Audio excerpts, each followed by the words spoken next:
Yo, what is going on, everyone? My name is Nick, or the Notorious Fantasy, and in today's video, we're going to be talking about my running back start or sit decisions in every single matchup for week number 2. Inside today's video, I'll be going in depth into every single matchup, starting with Thursday Night Football, the LA Chargers at the Kansas City Chiefs, talking about all of the games on Sunday into Sunday Night Football, as well as discussing both Monday Night Football games. I'll be telling you guys whether I believe you should start or sit the notable running backs in every single matchup. But before we could get on into things, I would like to ask that if you guys are new to the channel and you do end up enjoying today's video, to please make sure that you hit that subscribe button down below, as well as hitting that like button. It would help me out a ton. And if you do want to follow me on Twitter, please do so at NotoriousFNTSY. I would also like to ask that if you guys have any questions about running backs or even wide receivers, quarterbacks, tight ends, please make sure you ask them down below in the comment section. I love talking to you guys and answering your questions down there. So without further ado, let's get into the LA Chargers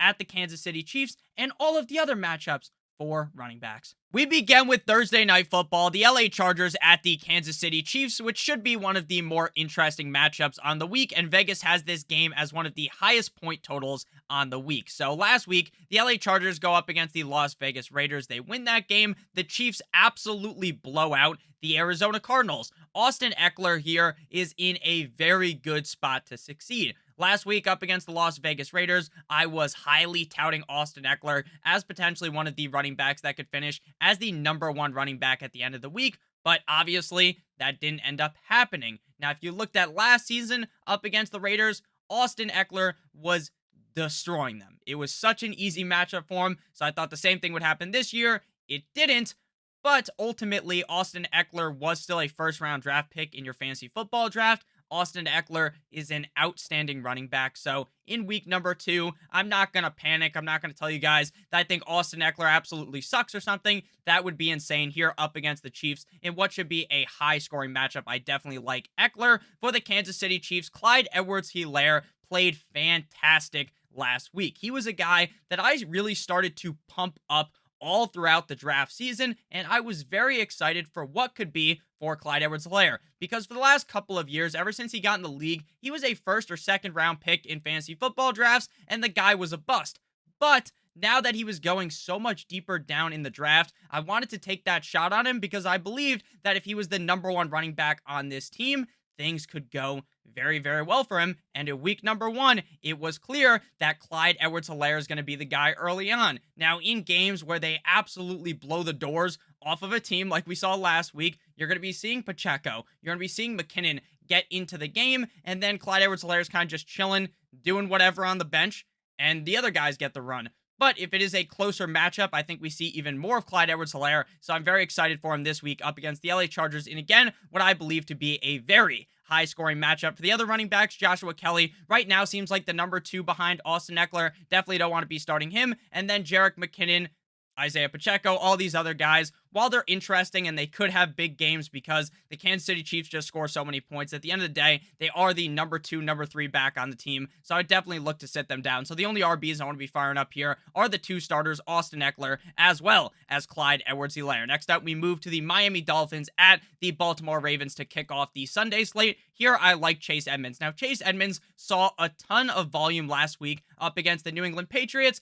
but that volume didn't really amount to a bunch of points. This week up against the Baltimore Ravens, I think a key part of the game plan is going to continue to be to run the ball. They tried it a bunch up against the Patriots. Chase Edmonds saw a decent amount of targets, so if he's able to get maybe a little bit better blocking, or maybe the scheme changes slightly and they're able to run the ball more effectively, then I really think Chase Edmonds could have a monster game. Now, I definitely don't have him ranked as a top 12 running back. He's closer to running back number 24, but here, up against the Ravens, I think Chase Edmonds can get it done. Raheem Mostert, we did see at times in that game up against the Patriots, but it is very clear at this point that the Miami Dolphins want to use Chase Edmonds as the clear #1 back on this team, which is why I like Edmonds and why I want to be sitting down Raheem Mostert here. For the Baltimore Ravens, J.K. Dobbins ultimately did not play up against the jumbo. I noted last week that even on a fucking peg leg, J.K. Dobbins could have destroyed the Jumbo Jets defense, but ultimately we did not see him in that game. We saw Mike Davis and Kenyon Drake. As we got closer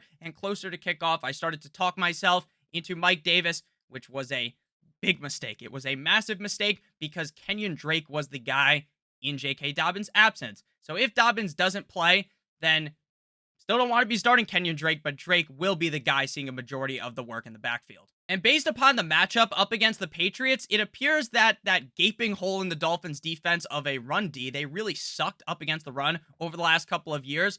Maybe the Dolphins have fixed that. So Dobbins or Drake, I think Dobbins will be banged up even if he plays, so I don't think you want to play him. And then if he doesn't play, if I'm being honest with you, I don't really want Drake here in a revenge game, no less, up against the Miami Dolphins. Next up, we move to a matchup between the New York Jumbo Jets at the Cleveland Browns. The Jets running back room right now appears to be a fucking disaster. Michael Carter is seeing all of the work. Breece Hall was a fourth round fantasy football draft selection. Now, am I panicking about Breece Hall right now? No, if you drafted Breece Hall, you should have known the situation you were getting yourself into. A situation where Michael Carter might be the lead back on the team for a couple of weeks, and then eventually the pendulum will shift towards Breece Hall, and he will be the starting running back on the team. So don't fucking panic, don't drop Breece Hall, but understand this is the situation you got yourself into, and now you have to just ride out the situation. Michael Carter is an all-right start in deep leagues, but if I'm being honest with you, there's a lot more running backs that I would prefer to start over Michael Carter, because there's also a chance that any given week, Breece Hall could break free and become the clear lead back on this team for the Browns up against the sorry-ass Jumbo Jets. 9-inch Nicholas Chubb, as well as Kareem Hunt, are definitely start-worthy backs. We saw Nick Chubb look really good last week up against the Panthers, and then Kareem Hunt found the end zone multiple times in that matchup. It seems like this Browns team can elevate both running backs to be successful.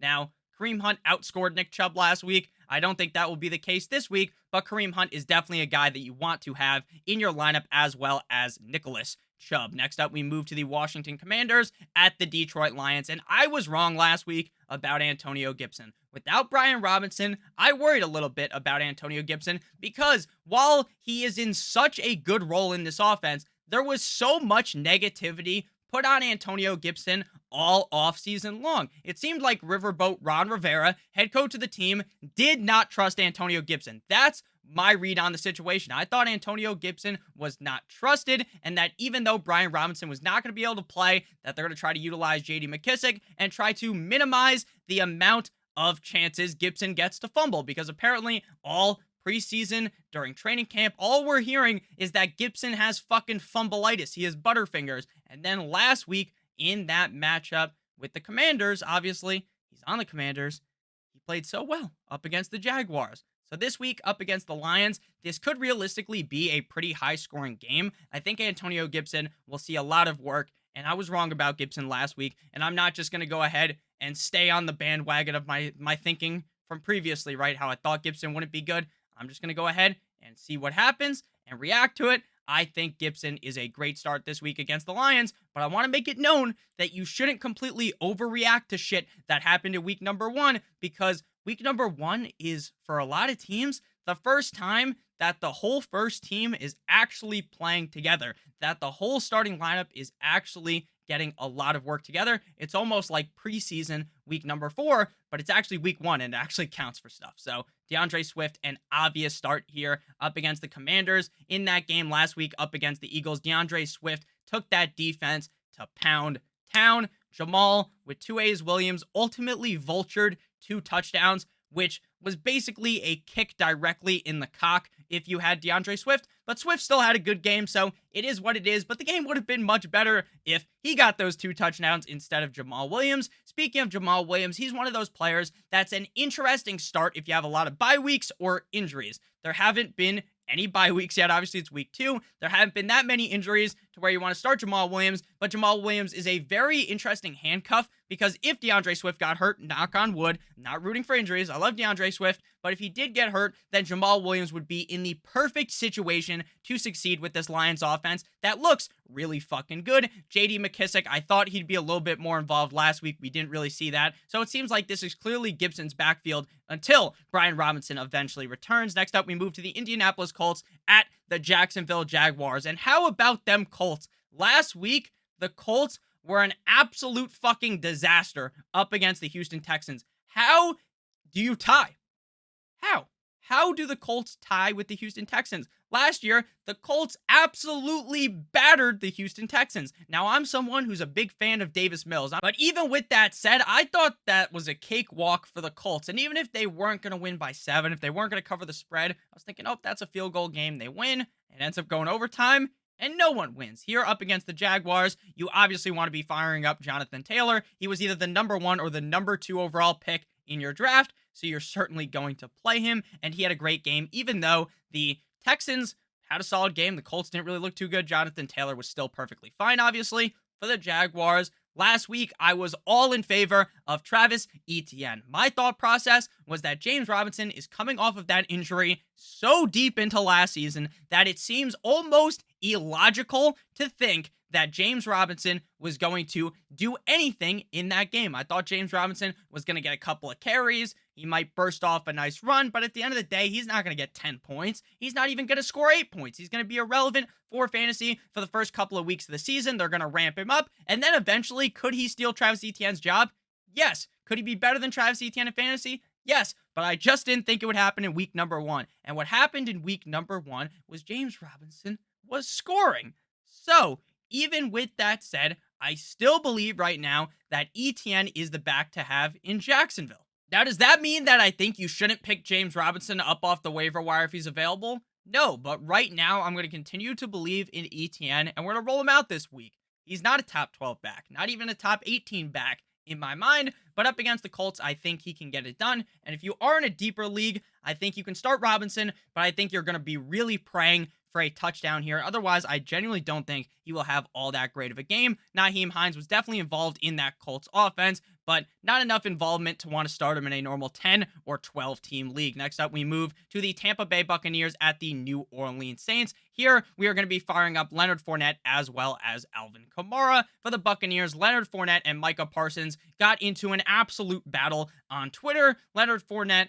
destroyed the Cowboys. That was a very easy matchup for him, and Leonard Fournette showed everyone that they are not going to reduce the amount of his workload. There's talk during the summer, oh, they're going to reduce Leonard Fournette's workload. Why the fuck would they do that? They win when Leonard Fournette is getting the ball at a high clip. Leonard Fournette played great up against the Cowboys. He's a solid pass-catching back. Here up against the Saints, while the Buccaneers have struggled with Tampa Bay Tom Brady on the team up against the Saints, I do think Leonard Fournette will be just fine. For the Saints, Alvin Kamara struggled last week. Didn't really do what most people assumed he would do when they drafted him in either the late first round or the early second round. But again, don't fucking overreact. Don't get your panties in a bunch here over Alvin Kamara's performance. He's still one of the most talented running backs in the league. He is still one of the best pass-catching running backs in the league. Jameis Winston still likes to dump the ball off to the running back. Alvin Kamara will be perfectly fine. Do not panic one bit. Rachaad White is a sit for me. I really just don't see them working him in a lot in this offense. It really seems like Lenny is the bell cow on this team, and then Mark Ingram is the backup for Kamara. Unless Kamara was to get hurt, knock on wood, Mark Ingram has zilch fantasy relevance. Next up, we move to the Carolina Panthers at the New York Football Giants. The Panthers at the Giants. The Panthers, a game that I was anticipating would be a win for Baker Mayfield, the revenge game. Baker Mayfield doesn't play very good. Christian McCaffrey doesn't have all that good of a game. If he didn't fly his way on into the end zone, we would be pissed off at Christian McCaffrey. Now, I don't think McCaffrey actually lost any juice or anything. I don't think McCaffrey is a worse player than he was in the past. I just don't personally think Matt Rule and the team gave him enough opportunities, and I think we will see that this week. I think they will realize that, oh shit, if we gave the ball to McCaffrey more, we probably would have won that game. The Giants actually end up beating the Tennessee Titans in crazy fashion. Saquon Barkley was unleashed in that game. Saquon Barkley turned the clock back like 3 fucking years and was running like the old Saquon Barkley. It was impressive to see. I knew Barkley still had it deep inside of him. He's got that dog in him. His name is Barkley, of course. Get it? Bark like a dog. Very fucking funny. Saquon Barkley, definitely a start here. Same with Christian McCaffrey. These are guys that are no-brainers going into your lineup every single week. Donta Foreman. They have Chuba Hubbard as the handcuff for McCaffrey. But again, unless these guys go down, these are players that aren't seeing very much usage on the team. Matt Breida, we saw him play up against the Titans, but again, he's not going to play very many snaps unless Saquon Barkley is hurt or completely gassed. So I expect Barkley and McCaffrey to be smash players in this game. And honestly, wouldn't be surprised at all if the week comes to a close and McCaffrey's RB1 and Saquon's number 2, or vice versa. Barkley finishes as RB1 and CMC is the number 2 running back at the end of the week. Next, we'll pivot to the New England Deflatriots at the Pittsburgh Steelers. But before we break down this game, I would like to give you guys a quick word from our friends and our sponsor over at Underdog Fantasy. They've been on the screen this entire video. Now, Underdog Fantasy is best known for their big prize pool best ball contest during fantasy football draft season. But they don't just stop during the season. They offer pick'em contests. So you do the over-under on the player props. For example, Justin Herbert on Thursday Night Football, over under 286.5 passing yards. You hit the over on that, and then all you have to do is go ahead and find one more pick that you like. For example, Pat Mahomes over 2.5 touchdowns, and that will be a quote-unquote 2-leg parlay, a way of thinking of it. 2-leg parlay will pay out 3 times your entry fee. If you go all the way up to 5 legs, it will pay out 20 times your entry fee. They also offer Thursday Night Football best ball drafts, Sunday slate best ball drafts, Sunday Night Football best ball drafts, and Monday Night Football best ball drafts, which are incredibly fun ways to draft again. Everyone loves drafting in fantasy football. Now you can even draft during the season. Make sure you use promo code Stokastic, Stokastic, over on Underdog Fantasy for a $100 first match deposit bonus. So you deposit $100, they will give you an additional $100. Back on into the video here. For the Steelers, the belief right now is that Najee Harris is going to be able to play on Sunday. Now, that report could be 100% true. I believe it to be true, right? He's going to potentially play on Sunday. Be careful. Make sure you monitor things. If you have Harris, you have a deep bench, pick up Jaylen Warren, because you might have to play Jaylen Warren in a pinch. Now, if you don't have Najee Harris and you are really just fine at running back, if Najee doesn't play, there is no fucking reason to play Jaylen Warren, because this offensive line in Pittsburgh, I thought it would get better, and it has gotten slightly better, but it still absolutely sucks. This offensive line in Pittsburgh is an absolute fucking disgrace. You know how when Moses split the Red Sea, that's basically what the offensive line does. They just split, and then Najee Harris, or whoever the running back is getting plowed in the backfield. It is like one of those turnstiles you go through when you're going onto the goddamn subway. It is embarrassing how bad this offensive line is. Najee Harris is so good that he could overcome it, but in most situations, if Harris is out, I don't even want to be playing Jaylen Warren. For the Patriots, Najee Harris and Ramondre Stevenson, things look bad. Things look bad in New England. I talked about how things could potentially be bad in New England. People are like, oh, Bill Belichick is still the coach. Everything's going to be figured out. This offense is a unmitigated fucking disaster. Mac Jones hurt his back. I think he has more of a torn pussy from what the Dolphins did to him. He's sad that he lost the game. He is perfectly fine. I don't even think he was relatively hurt at all. Is what it is. But Damian Harris and Ramondre Stevenson are clear stayaways this week up against the Steelers defense. I want to see this Patriots offense again before I want to roll either of these guys out. And the Pittsburgh Steelers defense looked really good. TJ Watt, apparently there seems to be good news that Watt isn't going to miss some serious time with this injury, even though everyone and their mother was reporting that he was going to be out for the season. It does not appear to be the case right now. I don't know if he's going to play this week, but if he is good to go, then that would be even better for the Steelers defense. I don't think he'd play this week though. Even with that said, the Steelers run defense is pretty solid. So I definitely stay away from Harris and Stevenson this week, especially with them being so unknown. Next up, we move to the Atlanta Falcons at the LA Rams, and it just appears that Cordero Patterson is still good. Now, I know last year, things might have seemed like a flash in the pan, right? You picked up Cordero Patterson, and then magically, you just had this top 12 running back every single fucking week on your team. It was crazy because the guy was over 30 years old. He's been in the NFL for like a decade, and finally, the Falcons just made this guy into an excellent player. Finally, so at this point in his career, for so long of playing, things finally caught on, and it seems like Cordero Patterson is in a very good situation again this year. Now, I'm not going to rank him as a top 12 running back this week because the Rams defense is tough. I understand the Rams defense got bent over a table and absolutely penetrated by the Buffalo Bills. The Bills tore them apart. Don't think the Falcons are going to be able to do that, but I do think Patterson is a key player. Maybe the key player in this Atlanta Falcons offense. And with defenses having to worry about the fact that Mr. Marcus Mariota can just run the ball, they're getting very confused, and that's helping out Cordero Patterson, so I like him a ton up against the LA Rams. For the Rams, if you started Cam Akers last week, you probably fell directly into a deep sorrow the second you watched that game, because Cam Akers was barely on the fucking field, and Darrell Henderson appears to be the clear number one running back on the LA Rams, and he is my number one waiver wire add on the week. I love Darrell Henderson going forward. Now, is there a chance that Cam Akers could play well this week or in a couple of weeks and take that job back from Darrell Henderson? 100%. So if I have Cam Akers, I'm not shitting myself. I'm not panicking. I'm not going ahead and trading him away for a used condom and a half-eaten bag of potato chips. I'm not doing that. But I'm definitely leaving him on my bench and not starting him this week. So Cam Akers will ride the pine. Darrell Henderson gets his run up against the Falcons as the lead back. Damian Williams did get banged up in this game. They also have Tyler Algier, a couple other running backs. But at the end of the day, Patterson is the running back to have in Atlanta. Next up, we move to the Seahawks at the 49ers. Just a quick round of applause for the Seahawks. Don't know how they did it. Don't know how they do it. How the fuck did you beat the Broncos? I watched that game. Nathaniel Hackett is a fucking idiot. And we're going to talk about it right now because I can rant. Nathaniel Hackett threw the fucking game.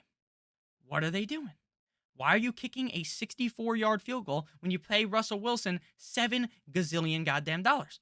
Why is there no haste in the offense? Why are they not calling timeouts? What the fuck were they doing? And how did they let Geno Smith cook them up like goddamn Gordon Ramsay? It was embarrassing. It was embarrassing. Rashad Penny looked good in that game, though, which I've been talking about all offseason. Kenneth Walker is clearly banged up with that groin injury. Could he play this week? Maybe. This is far from an ideal matchup, though, on paper, up against the Niners. I just strongly believe that Rashad Penny is going to see enough from a volume standpoint that he'll be able to overcome the Niners defense.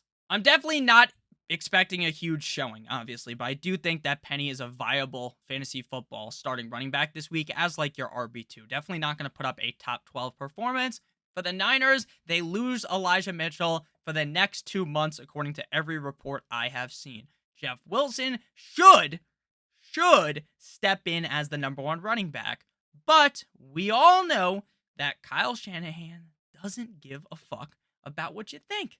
If Jeff Wilson starts the game off and looks slow, looks bad, makes a costly fumble, then Jordan Mason's going to play, or Tyrion Davis-Price. So this week, while I definitely think Jeff Wilson is the running back to pick up on the team, I'm not going to spend all my fab on him because I think that Jordan Mason could be the guy. I think Tyrion Davis-Price could be the guy. So for this week, I'm going to sit things out. We saw the Denver Broncos abuse the Seattle Seahawks with the run, especially by dumping off the ball to the running backs. Now, obviously, once things were on the goal line, when they're knocking on the fucking door, then Denver fell apart. The Seahawks run defense looked amazing. So this week, I think Wilson or Mason could get it done. But again, I'm not very confident in which one it will be.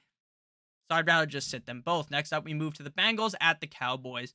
Two teams that got embarrassed on Sunday. Joe Burrow looked like he should have replaced those Cartier glasses that he wears with some of those blacked out glasses and a cane that blind people use because he looked fucking terrible. He was throwing interceptions left and right, looking like goddamn Stevie Wonder in the pocket. It was embarrassing. It was embarrassing. Both the teams that were in the Super Bowl last year sucked. It was actually funny to see both of those teams be so bad. But even with that said, Mixon played all right. So I'm going to play Mixon this week. I think this is a much better game for the whole Bengals team. The Bengals were so bad, and they still almost won that game. They played terrible, and the Steelers' offense was just so bad that they almost won. It was crazy, but Mixon definitely going to play him. Ezekiel Elliott, Tony Pollard. These are two guys that every week are going to be giving your fantasy football roster an issue. But now, instead of Dak Prescott, we've got Cooper Rush. They're saying Dak might come back in 4 weeks. No one believes that. No one in their right mind believes that Dak is going to be back on this roster in 4 weeks. That would be absolutely insane. This week up against the Bengals run D, you can play Zeke, but beware, I don't have him ranked very highly. I'm not super confident in him. But again, there's a lot worse options than Zeke. Samaje Perine, the number 2 back in Cincinnati. I'm not going to be playing him. And Tony Pollard, They need to just commit to one of these guys for fantasy football purposes. In real life, sure, it works. Pollard and Zeke, you fucking rotate them in and out. It is what it is. But for fantasy, it's really annoying. But right now, I'd still roll with Zeke and sit Pollard down. Next up, we move to the Houston Texans at the Broncos country. Let's ride. Fucking Broncos, man. What an embarrassment. How? How do you get to the goal line that many times and not fucking score? They were in the red zone. I think they had 11 snaps in the red zone. All they got was a field goal and 2 fumbles. Javonte Williams, based on what I saw, should be the workhorse on the team, but they're not going to do that. They're still going to give the ball to Melvin Gordon. So Melvin Gordon, any given week, could absolutely RKO Javonte Williams from out of nowhere and steal all of his value. Right now, though, Javonte Williams is the guy. That's pretty clear. Up against the Texans defense that let Jonathan Taylor have quite the good game. I think Williams should be able to ball out. Dameon Pierce, my guy, we'll sit him down for now. We'll sit him down. I'm not panicking again. Don't panic. It was week 1. He's a rookie running back. I thought he'd be all right. Didn't do that week 1, but it's okay. I saw Rex Burkhead got a lot of work. It's okay. It's week 1. He's a rookie running back. Things will get better. So don't panic release Dameon Pierce. And don't panic release Dameon Pierce and pick up Rex Burkhead, because in 2 weeks, Dameon Pierce could be the clear workhorse running back on the team, and you're going to feel like a buffoon. Melvin Gordon is going to ride the pine for me. Again, in some games, he's going to score a touchdown. He's going to play well because they give him so many opportunities. But right now, I would just stick with Javonte Williams as the sole running back to play in this matchup. Next up, we move to the Arizona Cardinals at the, turn your volume down, the Las Vegas Raiders. What a matchup by the Cardinals last week. By what a matchup, I mean what an embarrassment. What an embarrassment. Kyler must have been up all night playing fucking Warzone with his buddies, because that game was awful. The Raiders. The Las Vegas Raiders. Derek Carr, Devontae Adams. What happened? What the fuck happened? The Raiders were so bad in that game. I thought the Raiders were going to play much better. What an embarrassment. Now, both of these teams are in for a bounce back. Obviously, only one of these teams is going to be able to win, but I think this game is interesting. James Conner is a clear, valued asset on this offense. It's clear that he's the workhorse running back. It's clear that he's going to be seeing targets. He's going to be running the ball a lot. This is an excellent offense for James Conner to be in. I think the Cardinals bounce back, and I think James Conner's pretty good. Josh Jacobs, my fears were shown last week. I worried about the fact that Jacobs is in a committee. I worried the fact that this Raiders offense is going to be giving the ball to a lot of different running backs. Thus, Jacobs will kind of go down the dumper. With that said, I think in a matchup like this, that could be high scoring, which should be high scoring if both of these teams fucking wake up a little bit, then Jacobs could fall his way on into the end zone. So I'm going to start him because of the matchup, but I'm definitely worried about Josh Jacobs, and I talked about that fear all off season long. Benjamin is definitely going to be a sit for me, as is Zamir White. Next up, we move to the Chicago Bears at the Green Bay Packers. The Bears ultimately defeat the San Francisco 49ers in a torrential downpour of a game. I'm not taking too much from that game because there was so much rain. Players are sliding left and right. The field literally looked demented. Like the lines of, this is the 10-yard line, the 20-yard line are all bent. The sideline was doing the goddamn wave. It was hilarious. Like, that was a game that obviously they have to play the game, but if there was a way to reschedule a game, if there was ever a game to be rescheduled because of the weather, probably should have been that game. David Montgomery played all right. In my opinion, Khalil Herbert kind of outplayed him. Khalil Herbert scored a touchdown in that game, but still, David Montgomery is the lead back. The conditions will be a lot better in this game in Lambeau. David Montgomery, far from one of my top-end starts, but he's a start-worthy back. Aaron Jones last week got outplayed by A.J. Dillon. The Packers team, though, looked atrocious. It seemed eerily similar. It was like deja vu to last season, where last year, the Packers come out the gate and get absolutely butt-fucked by the Saints. The same thing happened last week. The Packers come out the gate and get torched by the Minnesota Vikings and Mr. You Like That Kirk Cousins. A.J. Dillon did play better in that game. I liked Dillon last week. I like him this week. And then when it comes to Mr. Aaron Jones, I'm definitely going to be playing him as well. I think he has definitely a better game than he had in week number 1. Khalil Herbert, while he's interesting and could overtake David Montgomery at some point in the season, right now it's definitely smarter to leave him on the bench. Next up, we move to the Les Titans at the Buffalo Bills for our first of 2 games on Monday night. Why is it like that? I don't know. I have no idea. Maybe someone in the comment section knows. Let me know in the comment section, why is there 2 games this week on Monday night? Not very common. Pretty fucking weird. this is what we got. The first game that kicks off, I believe, at 7 or 7:10 p.m. Eastern Standard Time. The Les Titans at the Buffalo Bills. Derrick Henry, disappointed. Derrick Henry, that was the first time I think I've ever seen someone legitimately throttle Derrick Henry. I don't remember who it was on the Giants, but Derrick Henry got fucking blown up by him. Derrick Henry got hit with a Ray Lewis level hit stick from like Madden 2005. He got blown back. Like he got hit by one of those, like in those movies back in the day where people would shoot a cannon at you and the guy would just go flying backwards. He like got ragdolled by a guy. It was really fucking funny, but I don't think that means that Derrick Henry is like washed up or something. I know the Bills defense did look pretty stout up against the Rams, but Darrell Henderson was able to do pretty solid in that game, and Derrick Henry significantly better than Darrell Henderson, so I think Derrick Henry should be able to have a decent day. Devin Singletary looked all right up against that Rams defense.